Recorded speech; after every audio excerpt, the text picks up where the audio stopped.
like to thank you all for coming here tonight as we celebrate our conquest of the legal system and the ruling that allows Winter Boys and other poems to once again be sold in our fair city. We have a wonderful evening full of exciting new poems being read tonight, including the favorite of law enforcement everywhere, Winter Boys. We'll begin starting in just a minute. Ms. Cameron, is it? I'm rather surprised to see you here, Counselor. Yes, Margaret, well, Meg Cameron. And I thought after hearing it debated and dissected every which way, I'd like to hear it actually performed. No hard feelings. Okay. You don't know who I am. Well, I saw you today at the trial, but... I'm Peter Holder. The poet. Oh! I was told you were touring Europe. More like hitchhiking across Europe, actually. Poetry doesn't pay very well. Besides, I figured if you were going to put my poem on trial, I should at least be there for the verdict. I wish I had seen more. It was quite the surreal experience. Chuck's the one on trial, and you spend the whole time arguing over my writing. Chuck. Charles McAdams, the publisher? Publisher? He's more like a bookstore owner with a mimeograph machine. Most of his authors have probably slept on his couch one night or another, as well as Stu, the other guy you arrested, a store clerk making $1.25 an hour. Well, the First Amendment lets you write obscenity. It says nothing about selling it. Have you ever thought of being a radio announcer? I disagreed with everything you said, but the tone of your voice almost had me believing you. So we had this little circus, complete with you as a ringmaster. And this is what you found surreal? Well, that, and you kept calling my book Exhibit 1. Has the witness read Exhibit 1? Why not just call it Winter Boys?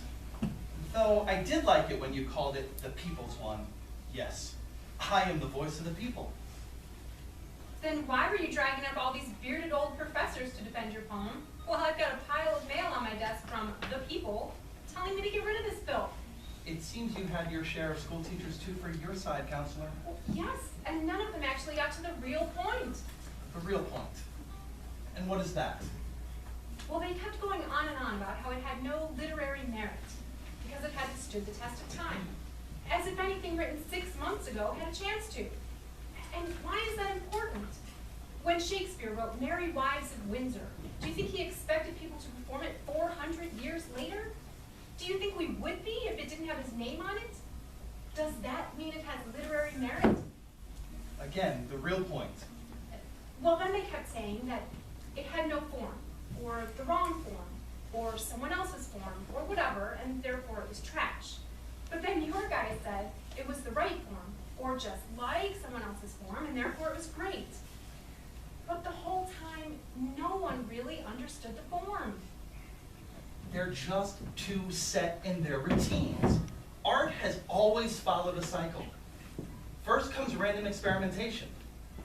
People are trying everything. Some of it works, most of it fails. Slowly, the rules are established. Haikus are 5 then 7 then 5 syllables. Limericks are 5 lines. Sonnets 14. Poetry can only be simple verse suitable for birthday cards with no naughty words.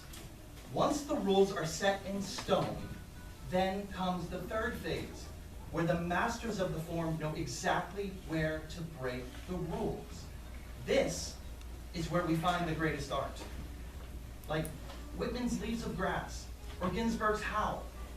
Yes, and they are always followed by another phase, where other writers, seeing the master's works, start to break the rules on their own, without first having mastered them. Then the art form quickly descends back into the chaos with which your cycle started. And that is why I said that no one understood the form. Not even you. It's my poem. Of course I understand it. Okay, then why is it titled Winter Voice? Winter, cold, lonely, desolate. No, I mean voice. How does that fit into your form? It's my voice. Each couplet follows a pattern of me seeing a challenge that the world gave me and how it changed me. But that's not one voice. It's two. One which stands up to the challenges of the world, and the other which is beaten down by them. And it's always the beaten down voice which uses the foul language. see, it's like, well, your poem is like girls with makeup. What does that mean? Do you know why teenage girls wear makeup? To attract men? To be more beautiful?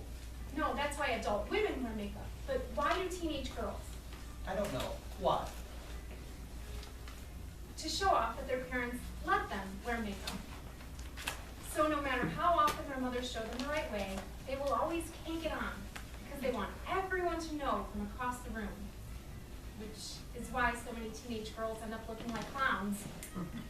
What does that have to do with Winter Voice? Because in the poem, you're not speaking in the voice of the people or for the people. You're just showing off that you can get away with cursing. And that's the real obscenity. It is the way the people speak. If that's true, then why, in this entire conversation, have you not cursed once? I gotta go.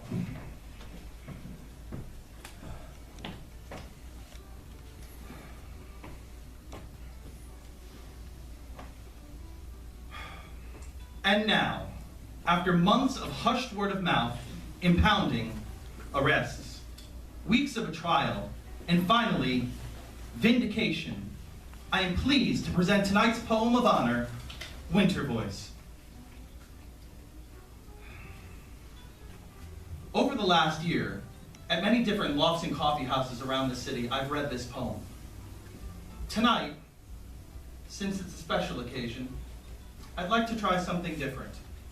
A duet with my new friend, Miss Margaret Cameron, Esquire. So Meg, could you come up here, please?